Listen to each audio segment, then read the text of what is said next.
Buenas tardes, señoras y señores. Nos reunimos hoy en el Café Molière para presentar el libro El viento sopla del norte.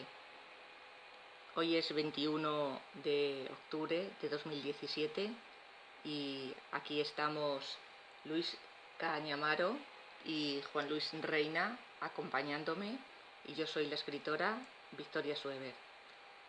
Les voy a hacer una pequeña presentación y luego ya hablarán ellos. El viento sopla del norte salió de mis manos por mera casualidad.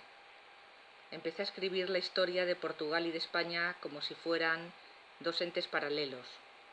Primero tuvieron como gobierno una monarquía, después una república, más tarde una dictadura y al final una democracia. Como la historia de España más o menos ya la conocía, me dediqué a profundizar en la historia de Portugal y me llevé una gran sorpresa.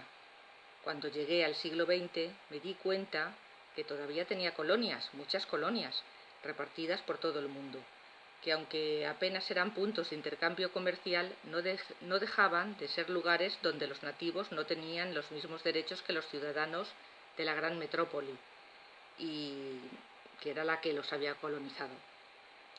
Tenía colonias en Angola, en Mozambique, en Cabo Verde, en Santo Tomé, incluso en Santo Tomé, e incluso en Brasil, aunque ésta se independizó antes. Incluso tenía algunas en Asia, como Bombay, etc. Pero ya a mediados del siglo XX, a últimos del siglo XX, 1960 en adelante, todavía tenía colonias, y esto era ya para mí inverosímil.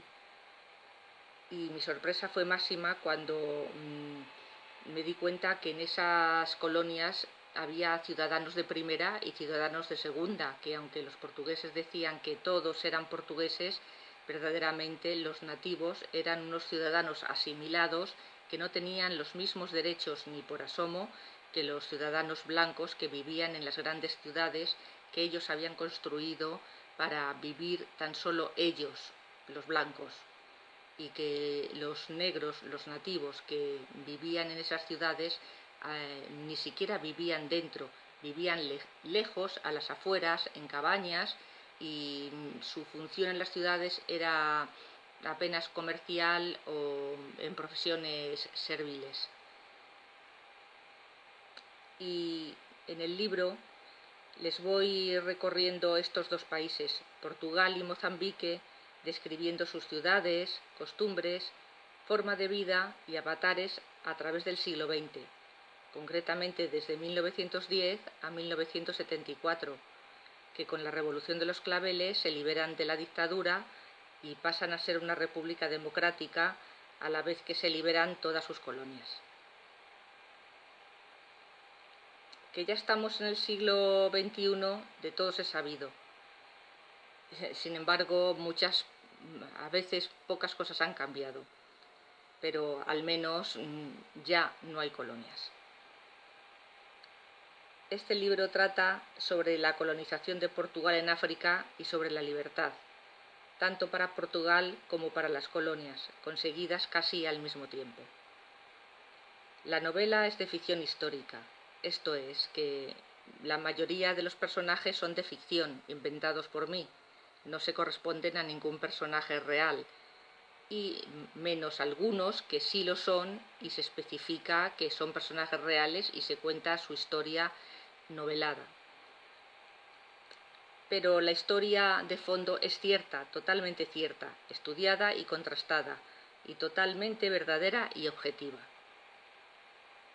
También es una novela muy geográfica, y es esta última dimensión la que nos hace ver la historia de otra manera.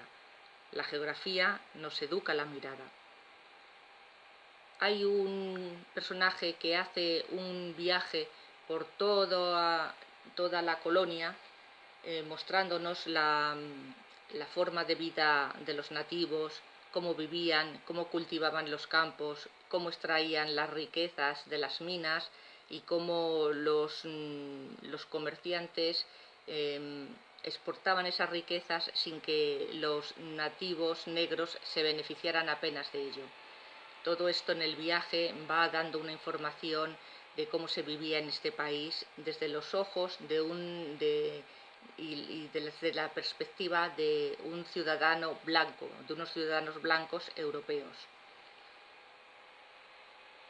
La novela que presentamos hoy es también geográfica hasta en el mismo título, El viento sopla del norte, que aparte de su valor metafórico se refiere a la influencia que tuvo la gran metrópoli portuguesa en sus colonias, casi todas en el hemisferio sur, pero sobre todo en las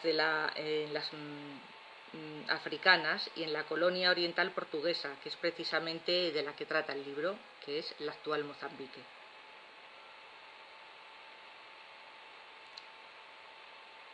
A los libros les pasa algo muy particular, y es que han salido de las manos del ser humano, de un ser humano que se asocia, que colabora, que coopera y que, siendo consciente de su propia debilidad, ha construido un mundo lleno de materiales geográficos, psicológicos y hasta históricos para que nuestro conocimiento y nuestra más correcta evolución continúe y se perpetúe a través de ellos. Los libros nos facilitan la vida, nos dan muestras de otras geografías humanas, para que podamos poder acertadamente y conocer los pies y poner los pies sobre la mesa y sobre la tierra que nos sostiene.